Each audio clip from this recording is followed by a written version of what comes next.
Hey, good morning, y'all. What's going on? Welcome to my show, Leading from the Front. I'm your host, Joshua Bashan. In my show, I help you become the best version of yourself. So, whether you're looking to improve financially, physically, emotionally, spiritually, this may be the show for you. And today, what I want to talk about is the choice is yours. So, I made a decision not too long ago. I had to take a couple notes because I was thinking about this, for a while. And not that I didn't doubt it. I know it was true. I knew change needed to happen. I knew that, if I was going to make a difference in my life, in my world, in the lives that I come in contact with, the community that I choose to be in, I need to lead by example.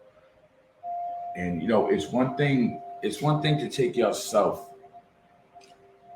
It's one thing to take yourself out of an environment, right? You want to make a difference. You want to change. You want to see better. You want to do better. You want to feel better. And you know, you have no idea. So this is the word. A mentor of mine used this one time, and he's like, Josh, it's like he saw what I was doing. He saw the difference I was making. He saw the changes that I was making. He saw what I wanted. He saw something in me that I didn't see.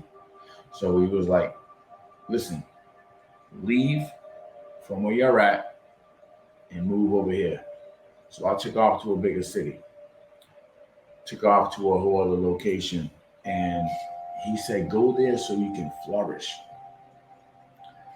And this is what I really feel on my heart today is if you really want to make a difference, why do you want to make a difference? If you really want to create some change and make an impact, who are you trying to impact? Why are you trying to impact them? And if you're in a place, whether it be an environment, whether it be a circle of friends, whether it be, a job, whatever area it may be in your life, and you feel like that ceiling is like right here. So, if you think about a person that gets into a small car. I just saw a video a little while ago. It brought back some memories. It was it was a Chevette. I mean, some most of y'all. I mean, if you're listening to my podcast, you may be old enough, you may not be. So the a Chevette was a very small vehicle, and we had those, we had Datsuns, we had a couple like from way back. Anyways, getting in one of those it's a tight squeeze. It's a fit that you can only experience and explain it. And you haven't experienced it, whatever. It's something. It's funny to think about it now. But anyways, that's what I'm. That's what I'm getting to. I'm trying to give you this image, this visual. Trying to get into a small car, no sunroof, ceilings right here. So that's it. That's all you have. Think about that. Think about that's as much as you can. That's as much headspace as you have. You can't open up. You can't spread your wings. You can't stand up straight. The posture's not great, or maybe you just that's all you can. That that's all you have to work with. Think of it like that. That's all you have to work with. There's no growth happening. There's no change happening. There's no room for growth. Now, that's not the environment's fault. That's a choice that you have. So, if you want to grow, if you want to expand, if you want to experience new things, you want to change your environment, you want to change your environment, but you have to actively do it. It can't just be a thought.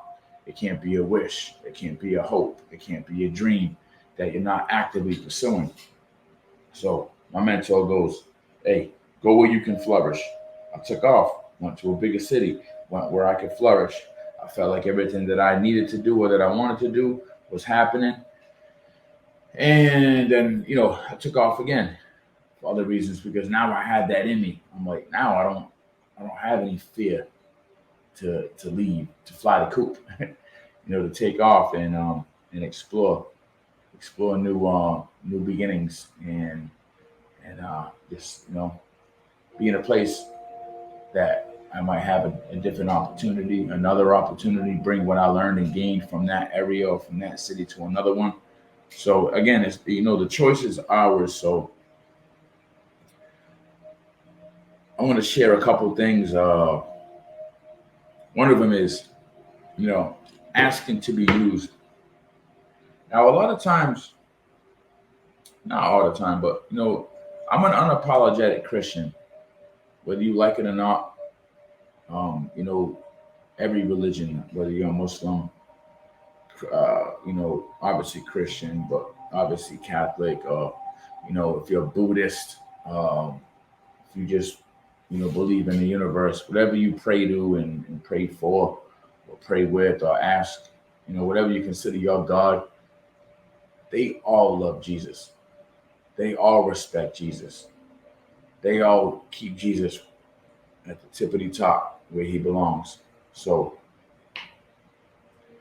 me talking about Jesus isn't always is like this podcast isn't directed towards non-believers of Jesus and what he did for this world and for us, but it's for anybody, and at the end of the day, there is no better leader, there is no greater example.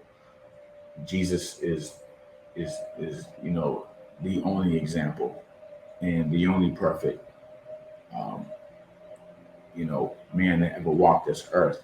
So all the quotes you want to look at, all the affirmations you want to tell yourself, first thing in the morning, that's great. At the end of the day, it comes from the Bible in some way, shape, or form. You don't have to believe it. I mean, again, I'm not here to try and make you believe what's in the Bible. I'm not here to make you believe everything about Jesus. It is what it is. The facts are the facts. So I'm an unapologetic Christian. I know what the Lord's done for me. I know what I did to me. I know what being used in the wrong way and putting myself in predicaments and environments has done to me. And it's not just the streets, it's jobs, it's people. It's people that have never gone through what I've gone through that will still take advantage of you, that will still, have their best interests at heart and not yours. So when you come from the fruit of the Spirit, you think differently, you act differently, you walk differently. I'm working on my holiness. These things don't come overnight. Change doesn't just happen. It's a choice, right? Let me finish real quick. So I've asked to be used for years, wholeheartedly asking God to use me. And he's been using me. But I had no fear in how he was going to, or nor did I know how he was going to. I knew that I wanted it to happen. I knew that all these other times and ways and people from the people that used me, what that turned out to be, what that entailed, what the outcome was, what the ending result was. I knew what that looked like because I experienced it for most of my life. So, you can be at a job. We all know how this is, right? It really showed its face during COVID when people were getting let go, corporations were closing, buildings were shutting down, infrastructure was no longer operating, and we went to working from home to not having a job. We went from collecting employment to looking for stimulus checks, trying to feed our family, praying on the government to really take care of us. And a lot of people woke up, and I realized that we had to make a choice. It was go through COVID, come out into 23, put a blueprint together, put a plan together, put the action plan together. And now 24, you're seeing a lot of people coming off of that, doing a lot of things on their own, and also along with their 9 to 5, because you need a steady income, but don't rely on that as being your only income. You need to leverage. We need to make that choice. We need to really make that decision and live our best lives and do what we want to do, along with doing what we have to do until we no longer have to. And that's the key. Do what you have to do till you no longer. Do what you don't want to do till you no longer have to. It takes time. It takes work. So I put a lot of work in myself, a lot of deep work. Talked to a family member of mine. Uh, so an aunt of mine passed away. God rest her soul. I love you, Auntie Donna. Um, so she recently passed away, and I was talking to,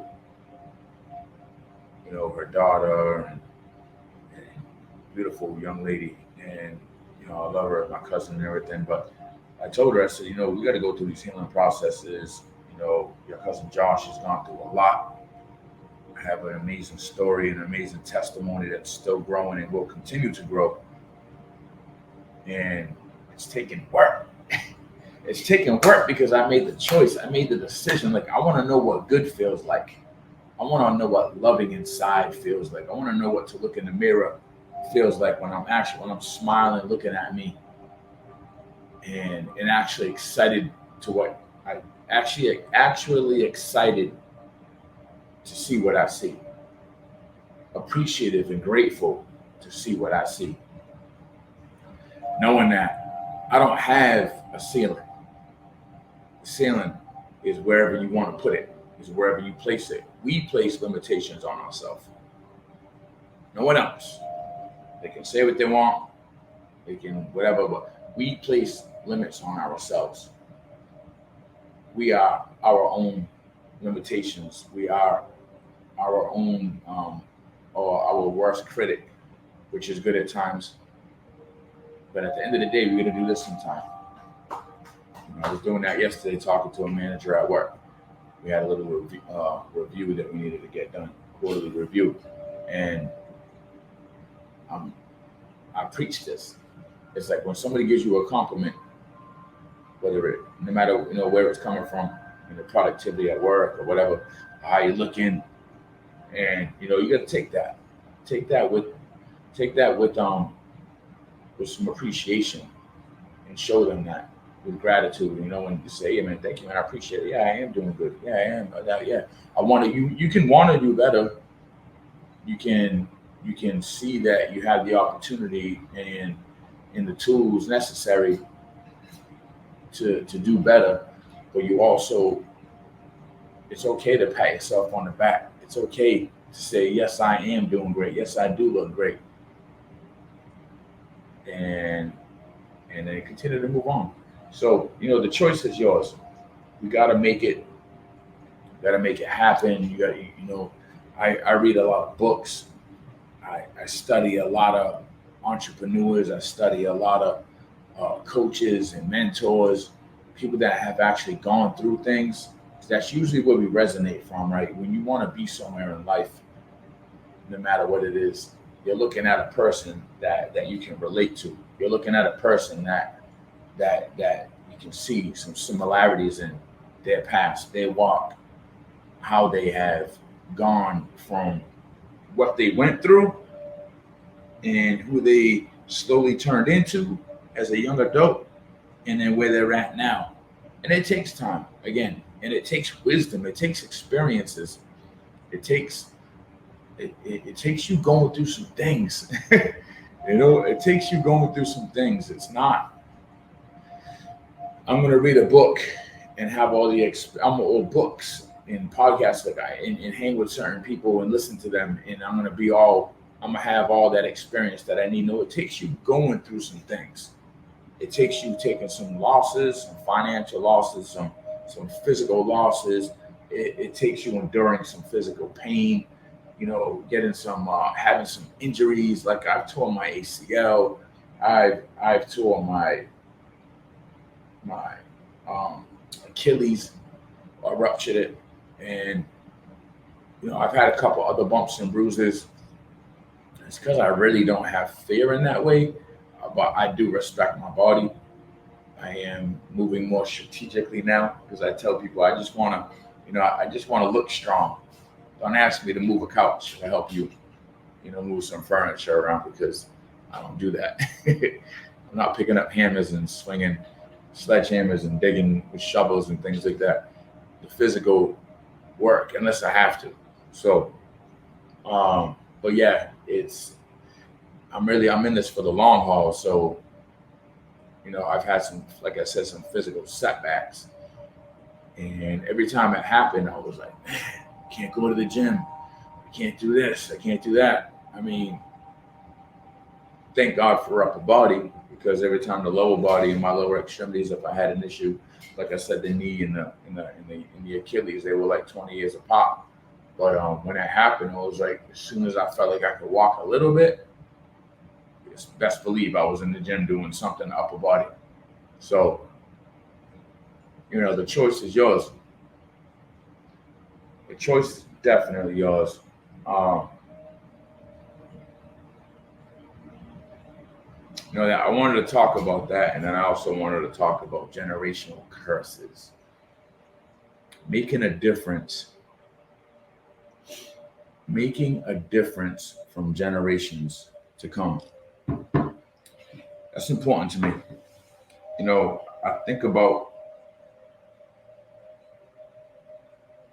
I think about how I don't have any kids. I thought about I'm at an age now. Am I going to? It's in God's will. Do I want one? I'm not opposed to it. I don't want to adopt. I know there's plenty of children out there. That's not where I'm at right now in life. So in the meantime, I'm like, I think about the changes that I made, the differences that I made in my life, the corrections I made, the improvements I made. And then I think about more now than ever that I didn't do this just for me. And it sounds crazy, right? I'm still alive. I'm still, building relationships. I'm around people and it's great. I want to feel good. I want to think different. I want to move different. I want to talk different. I want to have different friends. I want to have different environments. I want to enjoy life.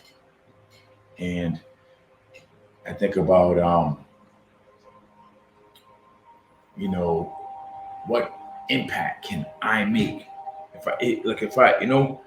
I'm thinking about, and this is a lot. Like, this is a lot. This isn't something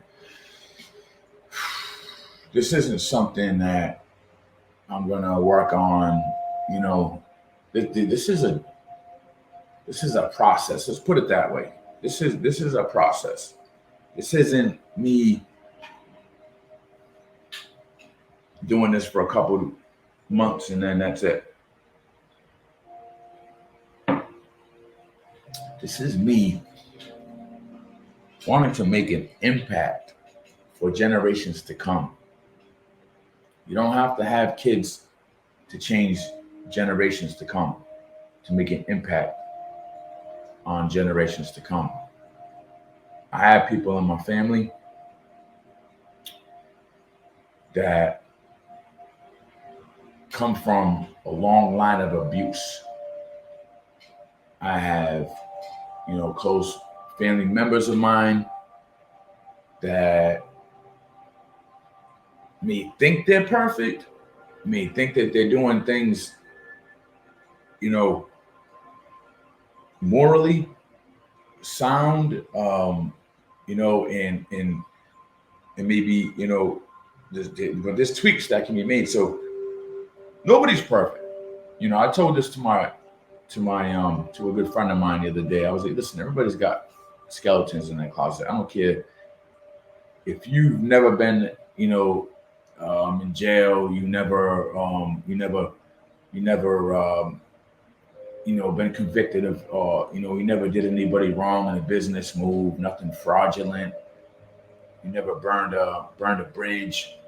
Maybe you haven't, but maybe there's other areas in your life that you could be better at.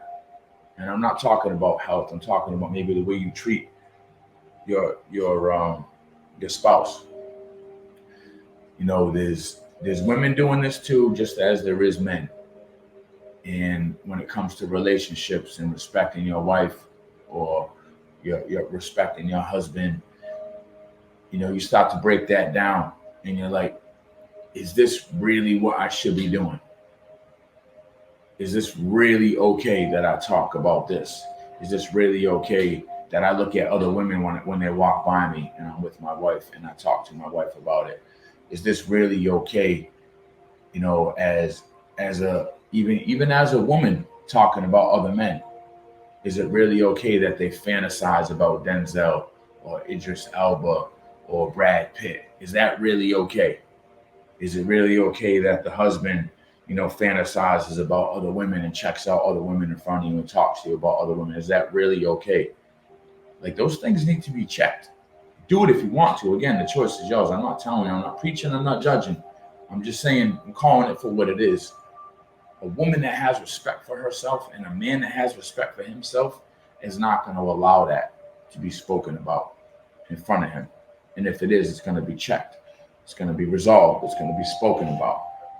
They're going to draw the line and be like, hey, okay, no problem. Yep. And then, so generations to come, I just wanted to throw that in there real quick. So making an impact, because I want to talk about that sometime soon, as far as relationships and communication and everything. So making an impact from generations to come, I'm not doing this just for me. When I'm asking to be used, God told me to pick this book up, whether he spoke through man or woman, friend of mine or person in passing, whether I went through a season with somebody for a reason or for a lifetime. I went through it because God gave me that experience. I needed to go through that. And how many times you're gonna bang your head? How many times you're gonna be frustrated? How many times are you gonna okay something? How many times are you gonna justify something? And at some point, when you want to, you start to step back and away from these things and start to look in. Like, wow, I was really there. Now you're understanding why you was there. Now you're understanding triggers that'll prevent you from going back there. Not saying you're not gonna ever, take a couple steps back. The point is, don't stay there. And also, let's conquer some things. I told myself in 24 that porn was done. Before 24, I set my goals and my standards and my levels of integrity. That porn was done. It's not okay because I'm single and or I was with a woman and I don't want to be with her anymore. It's not okay to not have any relations with a woman and then to free yourself. You're looking at porn. That's not okay. It's toxic to the mind, to the way you think, to the way you feel, to the way you look at women.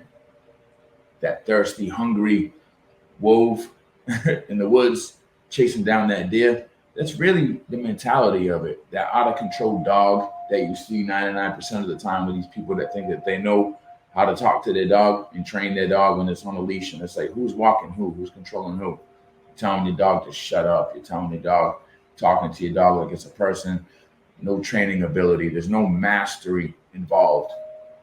You need to master that dog.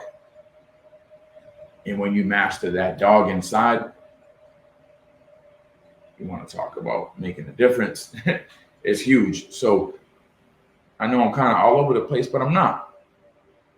I'm really serious, and I'm really talking about making an impact for generations to come.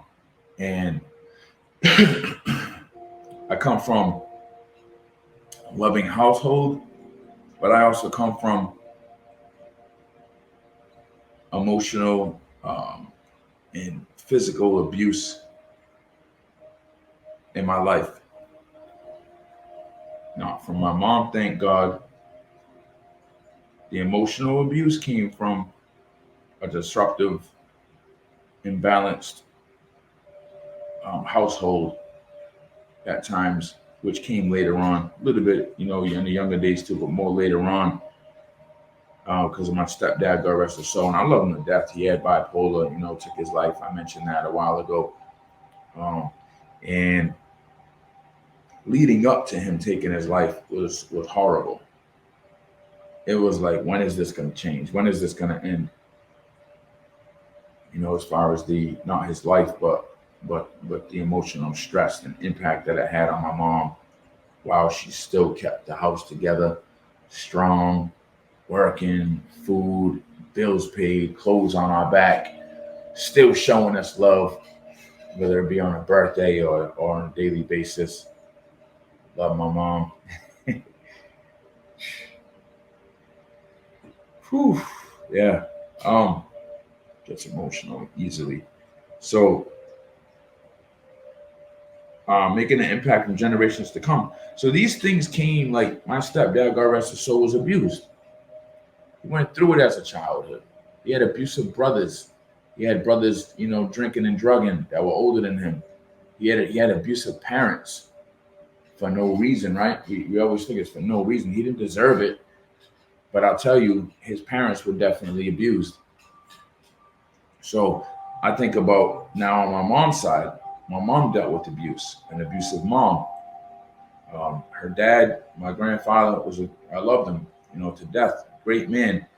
He made changes because he wanted to make a choice. But he also came from, in his younger days, had problems with alcohol, and then dealt with women a certain way. I remember going to his house and seeing things like my mom would be like, "Don't look," like he'd have like a calendar up with like a naked girl on it, like we called them dirty magazines or smut. He'd have some of those laying under the coffee table, and then he'd push them aside and cover them up when we came over. But my mom would always say, "Don't look, don't look." So the curiosity obviously came. I'm a boy, things are starting to change, growing, but where did that come from in my grandfather's life? And then I think about my uncles. They went through some things. And as I was older and getting, coming up and realizing and paying attention to things and being aware of things, I noticed that they were treating women a certain way. Marriage after marriage, putting their hands on women after woman after woman after woman. The cheating going on. The self-inflicted wounds, some drug abuse in there, and being abusive to their kids. And again, I'm not here to judge. I'm not here to say I'm better. I'm here to point things out because I know that you can relate. The choice is yours. I know that you can relate if you want to make an impact. The choice is yours. I know that you can live a better life, a happier life, a life that you're actually smiling from the inside out. The choice is yours. Generational impacts. The choice is yours. Again, now, for the ones that do have kids, you have children that are looking at their dad, looking at their mom. They can tell that their mom's not really happy. They can tell that their dad's not really happy. They see their mom working hard. They see their dad working hard. But they don't. Do they see their parents loving themselves? They see their parents, taking them out on vacations, enjoying the weekends with them, enjoying a dinner, maybe, consistently with them. But do they see their parents actually being happy, actually loving themselves? And it comes in different ways. You're not going to be unhealthy, belly out to here, teeth maybe not right. You don't shave all the time. The high blood pressure. You get these bottles of medication sitting on the counter, going to doctor visit after doctor visit. not sleeping right, falling asleep on the recliner, falling asleep on the couch. I mean, kids see this stuff. They know, okay, he smiles and tells me, or she smiles and tells me, mom and dad, that they love me, but are they happy? Are they doing what they need to do? So if y'all telling y'all kid, take care of yourself, go to school, don't be late, work hard, get your homework done, listen to that teacher, play sports, be active, go outside and play, have fun, do all these things. But if you're not doing it, if y'all doing nothing but eating junk food, if you're not showing your kid what it looks like to take care of your body, if you're sitting on the couch for hours on end, if all you do is flick the channel and Netflix and chill 7 days a week, maybe after a long day, but every single day, not saying you don't get anything done, or maybe you are lazy. I'm just saying, I'm using examples. If you're doing all these things, but you want your kid to do the exact opposite, how does that make sense? How is that really real? Like, honestly, you expect your kid to listen to you when you're not doing any of it? You show them what it looks like to work hard. You show them what it looks like to bust your back. You show them what it looks like to pay bills on time. You show them what it looks like to buy a house, to fix a house, to cut the grass, to drive a beautiful car. You show them these things, how to get their credit right. You show them these things, but are you showing them what it looks like to truly love yourself? To actually work on yourself, to actually be open with your kids and talk to them. Not just disciplining, not just disciplining them, but also talk to them. Being their friend and being their parent and being their mentor, that like all has to come into place. You got to lead by example. You can't talk by example. You got to lead by example. You can't talk the talk. You got to walk the walk. And it's not really challenging. I mean, for me anyway, but it's not really challenging. I mean, it takes work to do it, but you also have to think about, if I want what I say for my kids, like, I want you to live your best life. I want you to, to be healthy, to be strong, to be confident, to have belief in yourself, stand proud, and be convicted in what you do and about your beliefs. Why are you not doing it? Why do you think that if you don't do it, it's going to happen to them? Is it just going to be by default by you talking? They're watching you, going outside, sneaking, smoking a cigarette, watching dad drink a beer, eating heavy, never working out, never having time for it or making time for it. That's the key. We can make time. It's not that you don't have time. We do what we want to do. Well, we make time for things that are important to us. So, making an impact for generations to come. Yes, I am doing this. I have nieces and I have a mom. I have a nephew. I may not be in contact with all of them every day, all the time, but they're going to hear about me. And when they do see me and hear me also speak and see the moves that I'm making, hear me in conversations and watch me grow as they grow and get older in life. They take these things. They take these bits and pieces. They may not live with me, but they don't have to. But they take these bits and pieces and absorb them. What are they gonna know? Who are they gonna know me as?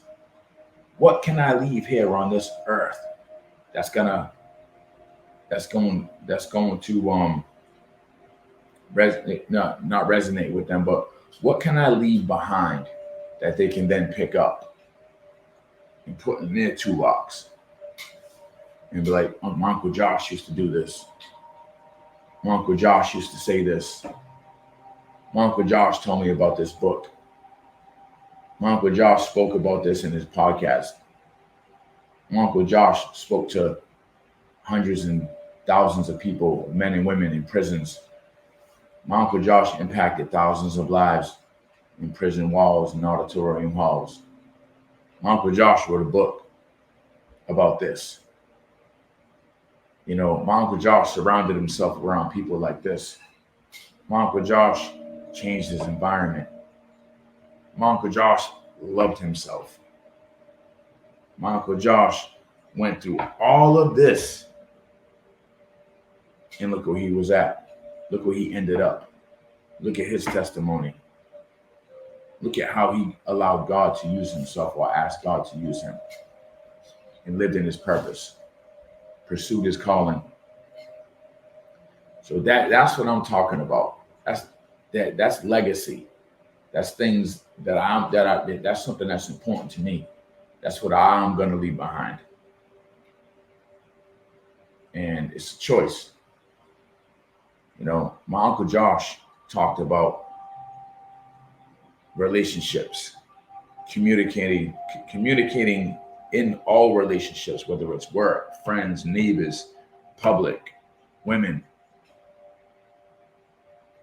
how he treated women, and conquering several things in his life that he chose to conquer. My Uncle Josh never thought he was better than anybody. My Uncle Josh was always humble. My Uncle Josh carried himself with integrity. My Uncle Josh stood in that gap that was needed as a man with integrity. Stood in that gap as a man with integrity. My Uncle Josh didn't shy away from crying. My Uncle Josh knew that it was human in us. My Uncle Josh knew that it was okay to cry, is what I was trying to say. So, as a man, my Uncle Josh knew that it was okay to be emotional. That's being human. They're going to see that in me.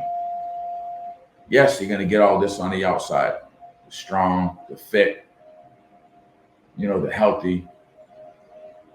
That's all great. That's going to happen. And I do that by default. But I also chose to work on these other things because I don't only want to be strong, healthy, and fit.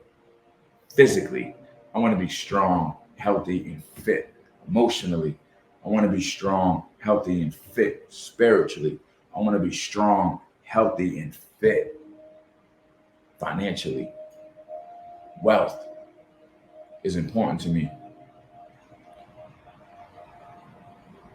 Being wealthy is healthy. Again, I'm leaving something behind.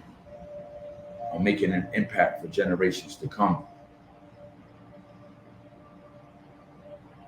And if I'm not leaving wealth behind, property,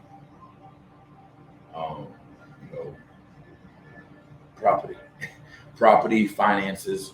I mean, some kind of a trust. Like I'm gonna put that together, and that's there's gonna be responsibility that comes with that, but that's gonna be left behind. I can't use it laying this way horizontally, so I'm gonna live my best life along the way, but I'm also building something and leaving something behind because it's important to me. I have nieces and a nephew that are young enough, and also me being young enough that I have time to leave things behind for them. I want them to get a piece of my pie. I want them to also not think of Josh, Uncle Joshua, as being a loving, caring individual and that made a change in life, but also left me something that they can look back at and embrace and enjoy and appreciate and honor me by, and just really think about, like, damn, my Uncle Josh really cared about us, man. Something that they can build off of, because now it's not just something for them. Now it's going to be something for their kids. Now it's going to be something for their nieces and nephews, whatever the situation may be. So that's my choice. So as I come to closing, I chose to wake up and get this done. It's about 6:35 a.m. Central. I chose to do this today. It was on my heart. Podcast was due. I don't say I lead from the front. I actively do it. And, think about the decisions that I made. I'm happy about them. I'm proud about them. I'm grateful that I was able to do these. I'm grateful that I've built this relationship with God, and He's changed my life dramatically. It's something that I'm proud of. It's something that I'm honored by. It's something that I'm humbled by, that I was chosen to do exactly what I'm doing. And I found a need. I found a want. I found a passion. I found a purpose. I found this calling of mine. And, every life that I touch then makes a change in their household. And you think of it like you have a household, right? You have a person, right? You impacted. They go home. They have a household that they then impact. That household now takes off in different directions and continues that in some way, shape, or form. You got a son going that way. You have a daughter going that way. Maybe you have another son. Maybe you have another daughter, depending on how many kids you have. And then you have your wife going in another direction. She's impacting people as well. And in the Bible it says iron sharpens iron. Iron sharpens iron. It's a fact. It's the truth. It's how it should be done.